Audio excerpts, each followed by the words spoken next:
Hello বন্ধুরা, back to my channel. আজকে আর একটা নতুন রেসিপি নিয়ে চলে এসেছি।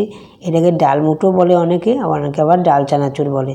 এখানে আমি দেখো 250 গ্রাম ছোলার ডাল নিয়ে নিয়েছি। ভালো করে ধুয়ে পরিষ্কার করে সারা রাতের আমি ভিজিয়ে রেখেছিলাম। দেখো ডবল হয়ে গেছে ফুলে। এরপর আমি এটাকে ভালো করে একটু শুকিয়ে নেব, যাতে গায়ে কোনো জল না থাকে সেভাবে আমাকে একটু শুকিয়ে নিতে হবে। তার জন্য আমি একটা থালা নিয়ে নিয়েছি। থালার মধ্যে আমি একটা কাপড় বিছিয়ে নেব।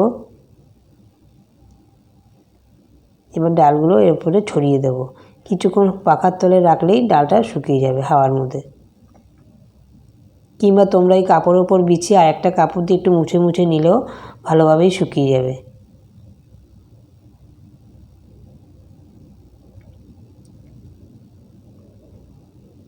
আমি এটা ভালো করে ছড়িয়ে দিয়ে 2 মিনিট রাখবো ফ্যানের তলে, তাহলেই শুকিয়ে যাবে,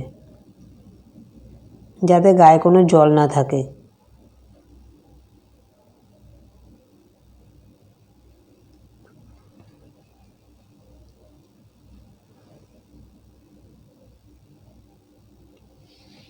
এরপর এটা শুকাতে থাকবে। ততক্ষণে আমি একটা মশলা তৈরি করে নেব। দেখো বাটি নিয়ে নিয়েছি। এখানে আমি হাফ চামচ বিট নুন নিয়ে নিলাম, 1 চামচ ঝাল লঙ্কার গুঁড়ো নিয়ে নিলাম,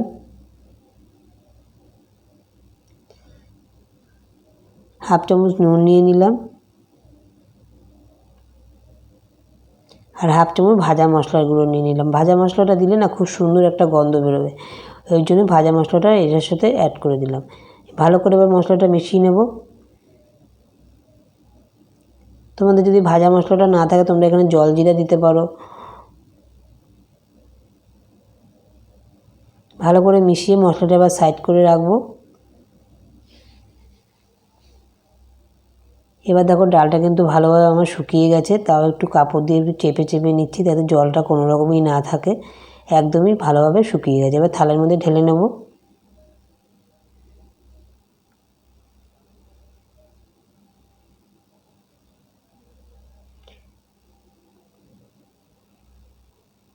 দেখো বন্ধুরা, একদম জল নেই, একদম ভালোভাবে ডালটা শুকিয়ে গেছে। এরপরে আমি ভেজে নেব। একদম জল নেই, খুব সুন্দর শুকিয়ে গেছে। এবার দেখো গ্যাসে আমি একটা কড়াই বসিয়ে দিয়েছি। কড়াইতে আমি তেল দিয়ে দেবো।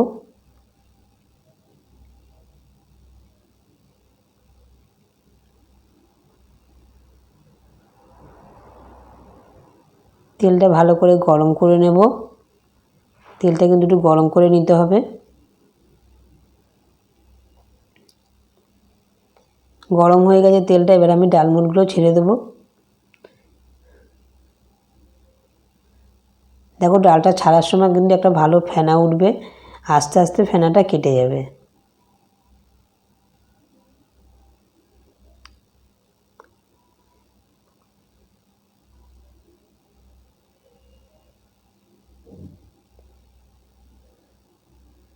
দেখো ডালটা কিন্তু পুরো ভেসে উঠেছে ওপর দিয়ে, ফেনাটাতেও কেটে গেছে, ওপর দিয়ে ভেসে উঠেছে। যখনই দেখবে আর ডালটা উপর দিয়ে ভেসে উঠেছে, তখন ভাববে ডালটা ভাজা হয়ে গেছে। তখনই তোমাদের তুলে নিতে হবে।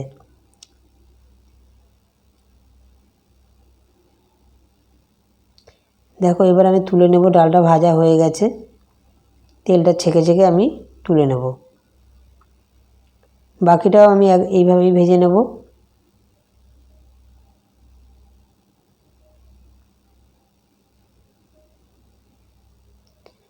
এবার যেটুকু আছে সব একবারেই দিয়ে দেবো।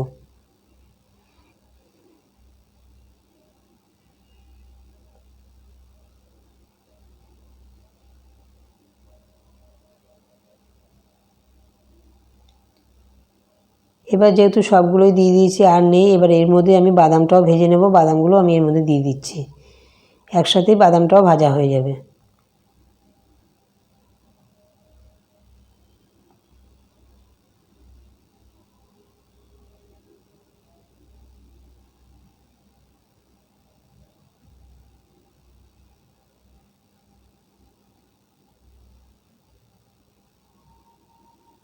দেখো ভাজা হয়ে গেছে। আবারও কিন্তু ওই ওপর দিকে ভেসে উঠেছে ডালগুলো, তার মানে ভাজা হয়ে গেছে।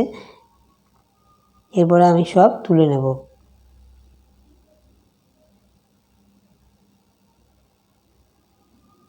গ্যাসটা বন্ধ করে দিয়েছি।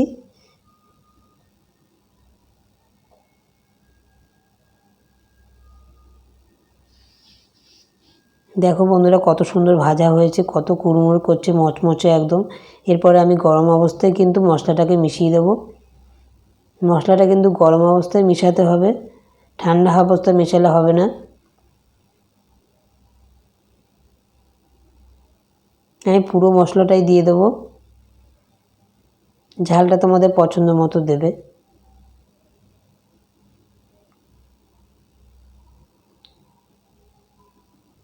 এটা কিন্তু এই বর্ষাকালে চা বা কফি দিয়ে খেতে কিন্তু বন্ধুরা দারুণ লাগে।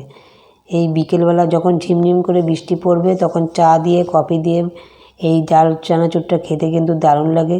তোমরা বাড়িতে একবার হলেও ট্রাই করবে, কেমন হয়েছে কমেন্টে জানাবে, ঠিক আছে?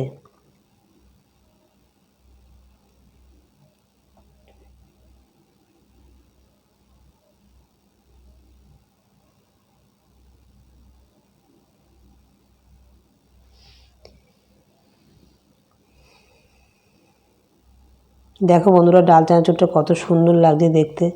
ভিডিওটা যে যেখান থেকে দেখো না কেন ভিডিওটা দেখে একটা লাইক করো, শেয়ার করো বন্ধুদের কাছে বেশি বেশি। ভিডিওটা ভালো লাগলে একটা সাবস্ক্রাইব করো, পাশে থাকা বেল আইকনটা বাজিয়ে দিও। এরকম নিত্য নতুন ভিডিও সবার আগে তোমাদের কাছে পৌঁছে যাবে। তোমরা সুস্থ থেকো, ভালো থেকো, আমাকে সাপোর্ট করো এরকম ভিডিও দেখার জন্য। টাটা।